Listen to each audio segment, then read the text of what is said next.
And don't forget, if you're headed to Ensenada, you're going to want to give Zeke Casas a call. Only 15 minutes from downtown, but just check out that spectacular view while in Ensenada, Baja California Norte. And if that garage door is giving you a problem, then you're going to want to call your garage door man. That's Joe Welker. Tax problems? Nobody better than our friend Tim Marquez. Tim's been doing taxes for 35 years. Give the tax man a call today. And for your heating and or air conditioning needs, you're going to want to talk to our dear friend John Lopez at Efficient Heating and Air Conditioning.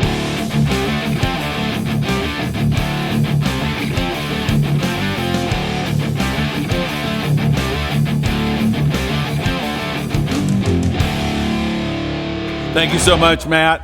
Hey, everybody, great to be here tonight. I really am enthused about being here with you all because, as usual, it's a great group of people. In fact, Ray Millman and I, that guy right there, Ray, was just going to lead into some stories tonight. Ray and I took an 18-foot piece of junk skiff 40 miles south of Point Loma about 40 years ago. I think it was like 84. 84? How's that? And we went down and filled that thing with albacore.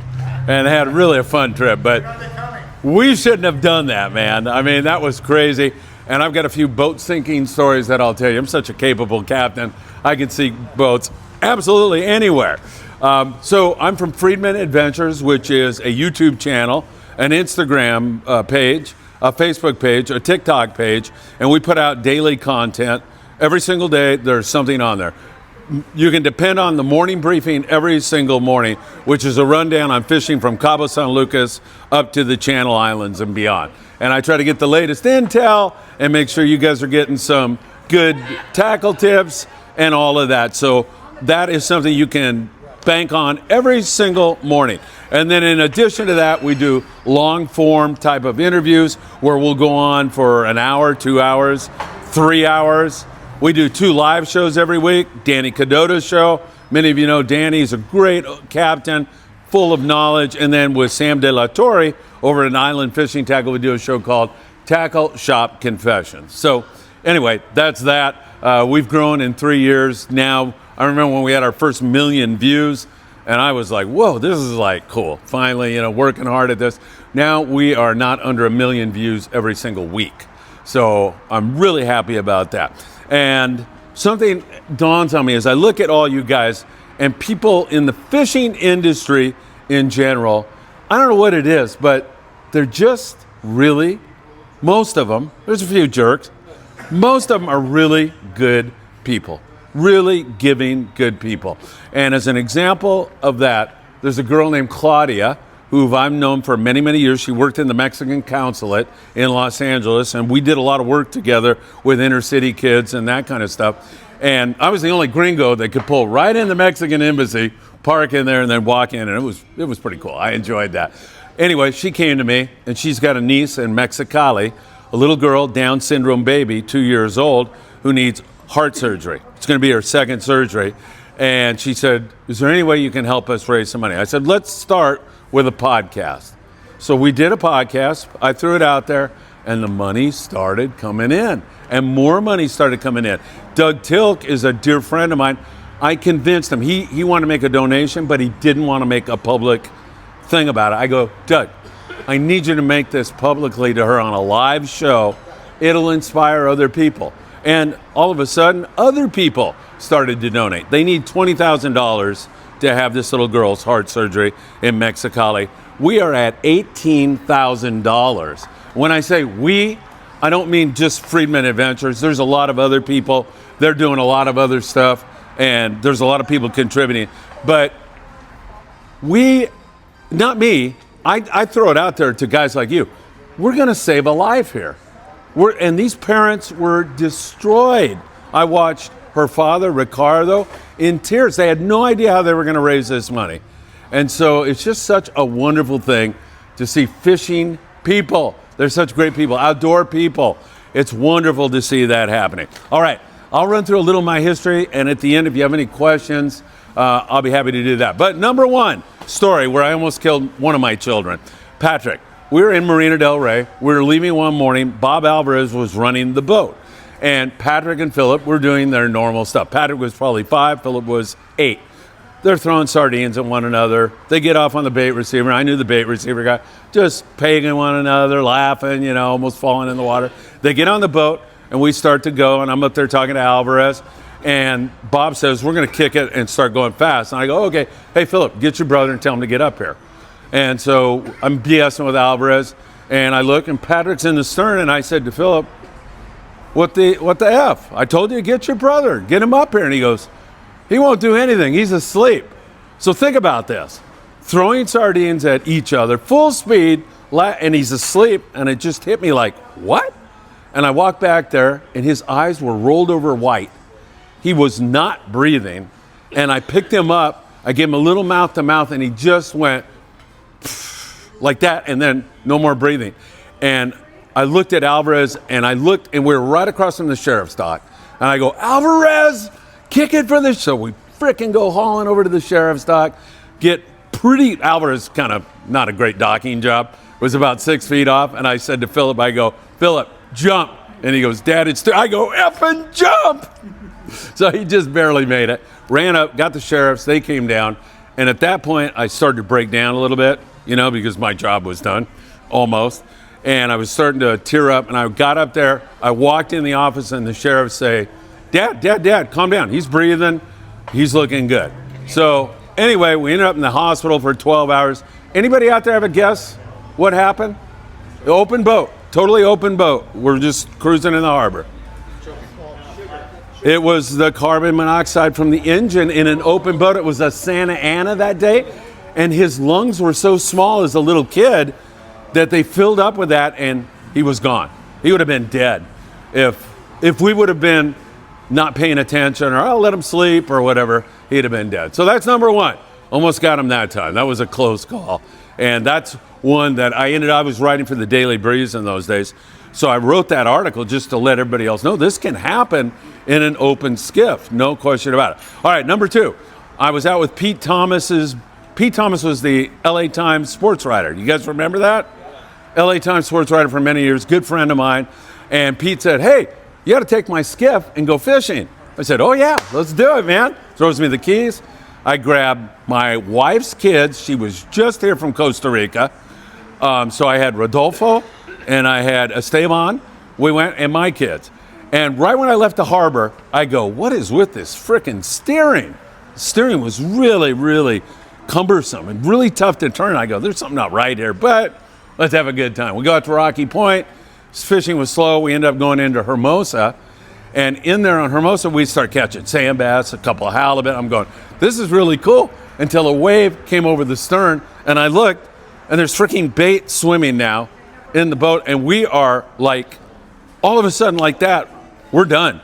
And I jumped out of the boat, and I go, Patrick was poor Patrick. I've tortured that kid. Patrick, you're going for a swim. Just jump. I said, you other guys, throw your freaking life preservers as high in the air as you can and start screaming, because I don't know what else to do. And there was a lifeguard boat right there. So he came over, picked us all up. They actually salvaged the boat, kind of. The engine was ruined, everything else, but we kind of salvaged it. And we pull into the harbor, and I walk into Redondo Beach Marine, where Scott Thomas worked. I'm freaking soaking wet, and I'm standing there. There must have been 40 guys in there. And I'm just standing there, and Scott goes, how was it? And I go, pretty good. We caught a couple halibut and sand bass, and I sank your boat. And he goes, what? And he goes, bullshit. And I go, I sank your boat. And he goes, what? And I go, look. And they're towing it. It's all screwed up and everything. So to make a long story short, they were pretty happy because they wanted to sell that boat, and they got more from the insurance than they did. There was no shenanigans going on there. So that was that. And one more. This was a recent trip. I know you like fishing Mexico. So I had nothing to do with this one, but it was a funny one. I went with this 80-year-old guy. It was my wife's immigration lawyer. When she immigrated from Costa Rica, he did all the paperwork. George Fellman, myself, and we were fishing with blackfin sport fishing out of Punta Banda. We ran like 40 miles trying to find yellowfin tuna, and the water temp, went pfft. And so we ended up fishing down at Santo Tomas, catching lingcod and rockfish and that kind of stuff. And then we're on our way home back to Punta Ensenada, and the guy starts going right toward the blowhole, La Bufadora. And I'm like, whoa, this is freaking cool, man. So I walk up and I go, are you going to take us so we can see the blowhole from this side? I've seen it from up there. You know, I've been driven out there. And he goes, yeah. And I go, man, I could kiss you. This is really bitching. So we're filming it and everything. He pokes his nose in the blowhole, so I'm filming and everything. And all of a sudden, the engine stops. And I go, yeah, right. And he goes, I can see, he was totally panicked. And I go, what the hell? And George is 80 years old. He goes, good God. Poor guy. And so we got a screwed up lobster trap really entangled in the prop. And it's bad. And we got our nose to the point where we're looking up at the tourists and they're all filming us. And you can see they're like, oh man, this is going to be a good TikTok video. That skiff's going to go and they're going to get blown straight up and out of the blowhole. So thank God there was a couple of oars on the boat. I filmed this too. I go, you know what, if we're going to die, I might as well have this. So I got the guy up in the bow chain locker pulling out life jackets and everything. We put an anchor down. We held long enough. It took a while to get that lobster trap untangled. It was a bootleg lobster trap because nobody can fish lobster except the guys that have permission. So anyway, we bailed out of that one too, but that was a pretty funny one, I have to admit. That was a really close call. All right, that's enough of that. I have more if you want to talk to me after. I've been involved in all kinds of stuff. It just kind of follows me. I'll give you a little bit of my history just so you know where I have been. Started on the Redondo Special when I was 12 years old. Graduated to the Grande out of San Pedro as a deckhand. Ran a commercial boat for several years out of Redondo. Ended up in San Diego working on the Searcher Qualifier 105 for a few years. Became a teacher. Went to Costa Rica for a year and taught in the missions, Catholic missions. Went to Mexico for 2 years and taught in the Catholic missions. Came back and did a lot more fishing. Started 976 Tuna in 1985, which was really cool because I thought, I'm going to start this phone line thing. People are like, that's not going to work. Anyway, it was a phone line. People would call, listen to the recording, get the latest fishing information. Started in 1985. Cost $1.50. Ended up being $2. I got greedy. So I started that. And the first day, I'd go out and put flyers on cars and walk and talk. First day, man, freaking 2 phone calls. I made like $1.50. And the next day, like 4 phone calls. Then it was down to 1. And then my college professor, Pete Hoffman, calls me up there at Loyola Marymount. He's a big fisherman. And he goes, have you seen the LA Times this morning? And I said, no. And he goes, the whole freaking sports page is on 976 Tuna. This guy, Earl Grutzky, the writer, loves your stuff. 3,500 phone calls that day. $4,500. Next day, 3,000. And it just kept rocking and going and going and going. So I did that for a while. More recently, we'll let the cops or whoever that is go by. More recently, I spent 3 years in China teaching, started my own school there. COVID wiped that all out. And then back here, I'm doing this Freedman Adventures thing. And like I say, one of the great things about this is people like you, all of you who have helped us to send thousands of clothing items to Mexico. We've been doing a lot of that. Saved this little girl's life, Natalia. And once again, I don't deserve the credit. It's these guys who are donating. Doug donated a significant amount of money. They've met Claudia, the aunt. You can see what a good person she is and how hard they're trying to make that all come together. So just some beautiful stuff. As I take a look at my crummy notes and say, a shout out to the boys on the Premier. A military jet crashed in Point Loma today. 2 pilots parachuted, ended up on the water, and the Premier rescued those guys. Shout out to those boys out there. Don't forget, yes, God bless the United States of America and our military for sure.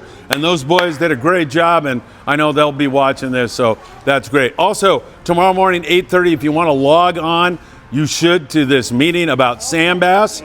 That would be super important because it is possible that there will be no take on sand bass after tomorrow. So you can log in. I can talk to you when I get out of here tonight and let you know how you can do that. So fishing, I mean, has brought me so much joy, as it has each and every one of you. I absolutely love the sport, but I love the people. I mean, guys like this gentleman here is just retired, I can tell. Great people.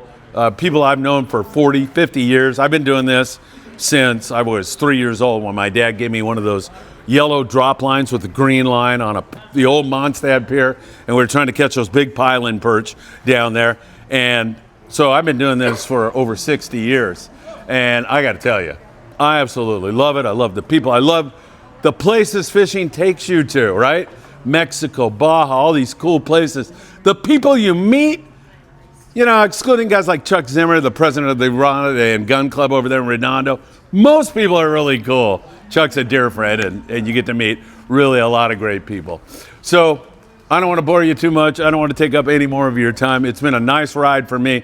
And the thing about Freedman Adventures at my advanced age is, part of the reason I did it was, at this age, I need a reason to get up in the morning. You've got to have a reason to get up in the morning. It could be fishing. It could be that. But if you end up on the couch with a clicker in your hand, you're going to be dead before you know it. So I highly recommend you walk out the front door. You know, you can go down and read to the blind. You can go surf fishing. You can go for a hike. Any of that stuff really will help not only your physical health, but your mental health. In China, I remember I'd be walking up this steep hill trying to get to the top, and right about the time I go, you know what, screw this. I am so tired. I'm done.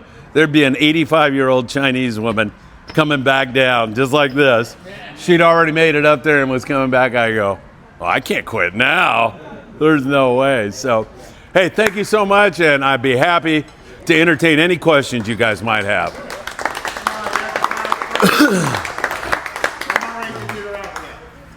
No, you want to do the raffle? Okay. Any questions? I'm out of here? Man, yes, sir. George Feldman. Yeah, do you know him? Oh, okay. Yeah, George is a great guy. Really, really good guy. Helped my wife a lot when she came from Costa Rica, so good stuff. Yes, sir. What's that, Tom? The perch you were catching consistently, you always caught. Oh, you mean when I was a little boy? Oh, piling perch when I was like 3 years old, 5 years old. You know, those are perch that hang around the pilings on a pier. Big perch. Yeah, and the best bait for those are those side runner crabs that you get on the rocks. Those are, yeah, they bite those like really, really fast and really good.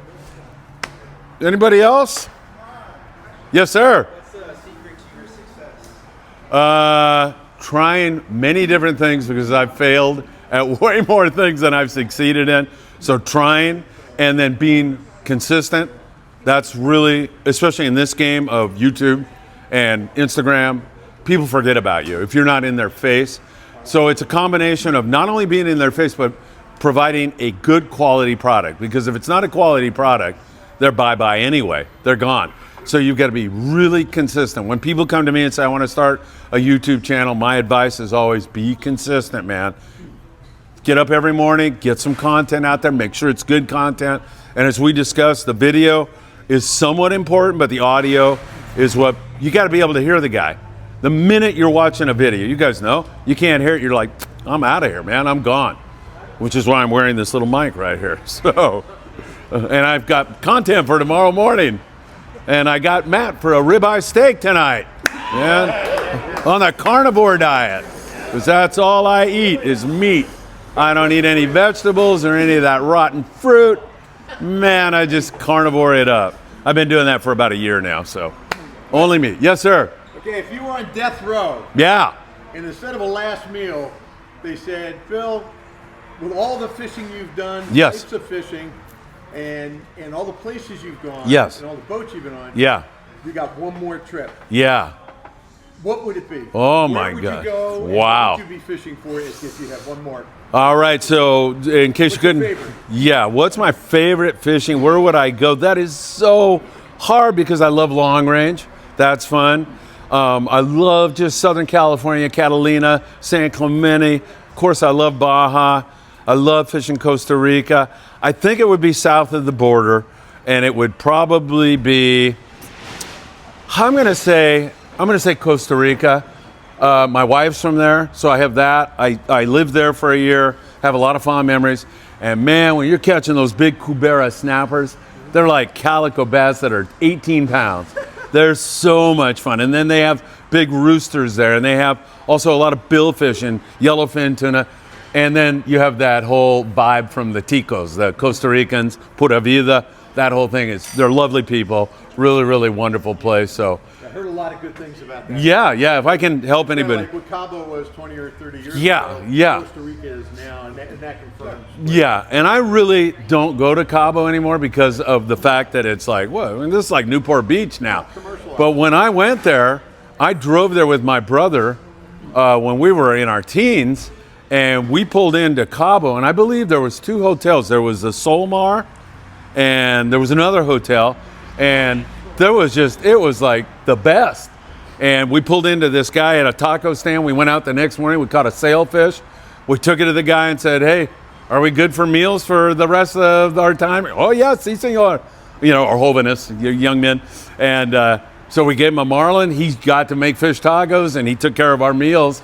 We were a couple of kids, just out of high school driving down there. And so, yeah, I mean, I love Latin America. I love Mexico. I've never made it to Alaska. My kids have fished up there. I always go south. Like if I had a choice, I like that warm weather and I like that. But Alaska is so beautiful and so gorgeous that I might, that might be because I haven't done it. You're making me change my mind now. It's got a couple of Oh, I'm definitely not going now. Back to Costa Rica. Let's see. Matt or the pretty Costa Rican girls? That's a tough decision. All right. Yeah, really. Glenn. Yes, sir. Thank you. Thank you. With the bluefin, that's been the last 4 or 5 years. 10 years, I think, right? Yeah. It's been for quite some time. But railrod or the new slow pitch jigging? Which one do you prefer? What was that now? Railrod or? Or slow pitch fishing? So I don't fish that much. Yeah, I like both those methods, but I've seen them both work really, really well. The rail rod is remember the days when the whole rail rod concept nowadays, remember? If you let your rod touch the rail when I was a kid, you're a freaking wimp and you never heard the end of it. The deckhands, the captain, if you're a crew member, you're never going to let that. Don't let that friggin', they'd scream at you and everything else. But now with these big fish, they're pretty tough fish. The nighttime fishes, you can wind those in a little bit easier. But yeah, both those things. I see that the knife jigs work really well. The flat fall jigs work really well. And I see the guys speed jigging. All those. I honestly, and I could be wrong, and I know the guys selling jigs out there, they're freaking dropping torpedo sinkers with hooks on them. So, and then they're trying to convince me that you got to have this color or that color. You got to be in front of their nose, moving, and they're just like going to gulp it up. They're down there at 400 feet sometimes, 240, 300. I really think it's paying attention to when the captain says drop and doing it immediately. That's hard to do when you've been driving around for 5 hours and you're so freaking tired but those guys that score, a guy named Joe Martinez caught a 310 or 330 up there out of Ventura a year ago. He's relentless. My son Philip is that way. He's out there on the deck. I'm pretty much, I'm only filming and I'm like, hey, wake me if, something happens. It's like 8 o'clock at night and I'm done. But you really got to work hard at it and be Johnny on the spot. When the guy says drop, and don't drop to the depth he tells you to. I see the fish at 240. You definitely want to drop down to 300 and then come up through those fish. You got to watch if your line is scoping out. You got to add to that. What's that, my friend? Pretty much. Yeah, sure. PL 68. That is Daryl on the Royal Polaris. That's his favorite jig. PL 68. He loves that jig, and he's caught a lot of big fish. Yeah. Oh, okay. I thought. Anybody else? If you have any other questions, just check with me at the end of this. Thanks, everybody. Really, really appreciate you. Thank you. Thank you, Phil. Thank you, Matt. Appreciate it.